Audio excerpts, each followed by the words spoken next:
पिताजी जल्दी चलिए, वरना मैं आज स्कूल में देरी से पहुंचूंगा। मेरी टीचर बहुत गुस्सा करती है। हाँ हाँ बेटा, अभी चलते हैं, बस 2 मिनट रुको। तभी रमेश की पत्नी कमरे से बाहर आती है और रमेश से कहती हैं, सुनिए जी, आज शाम को आप ऑफिस से जरा जल्दी घर आ जाइएगा। याद है ना, आज आपको मुझे शॉपिंग कराने के लिए लेकर जाना है। अरे भाग्यवान, इस महीने हाथ जरा तंग है। मेरी मानो तो शॉपिंग का विचार कुछ दिनों के लिए अपने दिमाग से निकाल ही दो। मैं तुम्हें अगले महीने पक्का शॉपिंग कराने ले जाऊंगा। अभी मुझे चलना चाहिए, वरना राजू को स्कूल पहुंचने में देर हो जाएगी। देखिए जी, अब आपके ये बहाने पुराने हो चुके हैं। मैं कुछ नहीं जानती। आज शाम को मुझे शॉपिंग करने जाना है, मतलब जाना है। आगे आपकी मर्जी। अच्छा ठीक है भाग्यवान, अब तुम पूरा घर सर पर मत उठाओ, मैं कुछ करता हूँ। इतना कहकर रमेश अपने बेटे राजू को लेकर वहां से चला जाता है। घर से निकलने के लिए रमेश जैसे ही अपनी मोटरसाइकिल शुरू करता है, तभी उसकी माँ उसे आवाज देकर कहती है, अरे रमेश, आज शाम को मुझे कुछ पैसे दे देना। याद है ना, मैंने तुझसे कहा था कि मुझे मंदिर में चढ़ावा चढ़ाना है। अरे माँ, मेरी तनख्वाह आने में अभी 10 दिन बचे हैं। अभी मेरे पास बिल्कुल पैसे नहीं है। हाँ, मेरी तनख्वाह मिलते ही मैं तुम्हें पैसे दे दूंगा। रमेश की माँ चिढ़कर कहती हैं, अरे तेरा दिमाग तो खराब नहीं हो गया? मैंने तेरे भरोसे मंदिर के पुजारी जी से वादा कर दिया है और तू कह रहा है कि पैसे नहीं है। अब मैं पुजारी जी को क्या जवाब दूंगी? तुझे तो मेरी इज्जत की भी कुछ परवाह नहीं है। अच्छा ठीक है माँ, अब तुम गुस्सा मत करो, मैं शाम तक कुछ इंतजाम करता हूँ। इतना कहकर रमेश वहां से चला जाता है। फिर दोपहर को जब रमेश अपने दफ्तर में बैठा होता है, तब उसे अपनी पत्नी और माँ की बातें याद आती हैं। रमेश अपने दफ्तर के एक साथी मोहन से कुछ रुपए उधार मांगता है। अरे भाई मोहन, मेरा एक छोटा सा काम कर दो, मुझे कुछ रुपयों की सख्त जरूरत है। मुझे कुछ दिनों के लिए क्या तुम रुपए उधार दे सकते हो? अरे रमेश भाई, मैं तुम्हें पैसे उधार तो दे सकता हूँ, लेकिन मुझे वक्त पर पैसे लौटा देना। वैसे भी मेरा मानना है कि दोस्ती यारी में कभी पैसों का व्यवहार नहीं करना चाहिए। ये कहावत तो तुमने सुनी ही होगी कि उधार प्रेम की कैंची है। मैं नहीं चाहता कि पैसों को लेकर हमारा रिश्ता खराब हो। अरे मोहन, तुम बिल्कुल चिंता मत करो, मैं तुम्हारे पैसे वक्त पर लौटा दूंगा। फिर मोहन रमेश को पैसे दे देता है।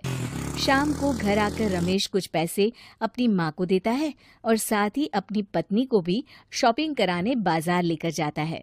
रमेश की पत्नी और उसकी माँ का स्वभाव जरूरत से ज्यादा खर्चीला होने के कारण दोनों हमेशा बेवजह पैसे खर्च करती हैं।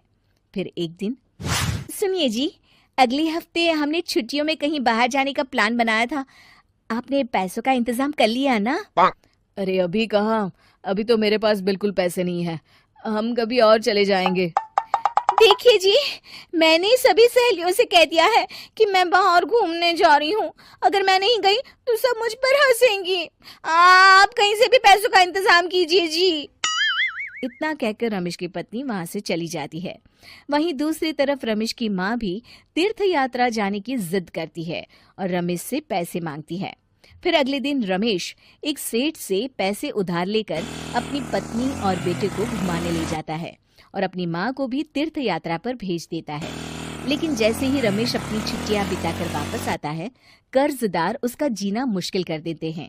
इतना ज्यादा कर्ज एक साथ अपने ऊपर देख रमेश काफी परेशान रहने लगता है। फिर एक दिन राजू की स्कूल की फीस वक्त पर न भर पाने के कारण रमेश को स्कूल में बुलाया जाता है। स्कूल के प्रिंसिपल साहब रमेश को सख्त हिदायत देते हैं कि अगर वक्त पर स्कूल की फीस नहीं भरी गई तो उनके बेटे का नाम स्कूल से काट दिया जाएगा। अपने बेटे की स्कूल की फीस भरने के लिए रमेश अपने दोस्त गिरधारी से कुछ पैसे उधार ले लेता है और स्कूल की फीस भर देता है। रमेश की माँ और उसकी पत्नी खर्चे और घर की जिम्मेदारी संभालते संभालते धीरे धीरे रमेश पूरी तरह कर्ज में डूब जाता है। और तभी एक दिन दफ्तर में काम करते समय रमेश की तबीयत अचानक बिगड़ जाती है और वो बेहोश होकर गिर पड़ता है। उसे जल्दी से पास के एक अस्पताल में भर्ती कराया जाता है। रमेश के घर वालों को ये बात पता चल जाती है तो वे सभी अस्पताल पहुंचते हैं। अस्पताल के डॉक्टर साहब उन्हें बताते हैं, देखिए, देर रात तक जागने और जरूरत से ज्यादा काम करने की वजह से इन्हें चक्कर आ गया था।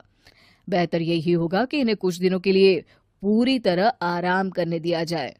रमेश की हालत देखकर उसके बेटे राजू को बहुत गुस्सा आता है और वो अपनी दादी और माँ से कहता है, माँ, दादी, मैं इतना छोटा हूँ, फिर भी मैं इतना समझता हूँ कि पिताजी दिन रात दफ्तर में काम करके पैसे कमाते हैं।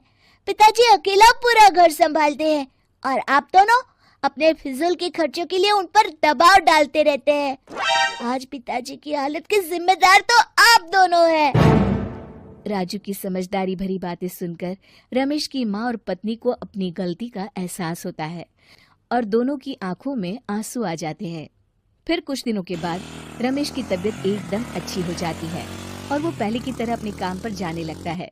रमेश की माँ और पत्नी अब उसे किसी प्रकार की कोई तकलीफ नहीं देते और ना ही उससे किसी चीज की मांग करते हैं। फिर देखते ही देखते रमेश अपने कर्ज के सारे पैसे चुका देता है। उसकी जिंदगी पहले की तरह अच्छी हो जाती है और वो अपने परिवार के साथ खुशी खुशी रहने लगता है। शिक्षा, हमारे रिश्ते एक तराजू की तरह होते हैं जिसकी दोनों ओर जिम्मेदारी और समझदारी का वजन बराबर होना चाहिए।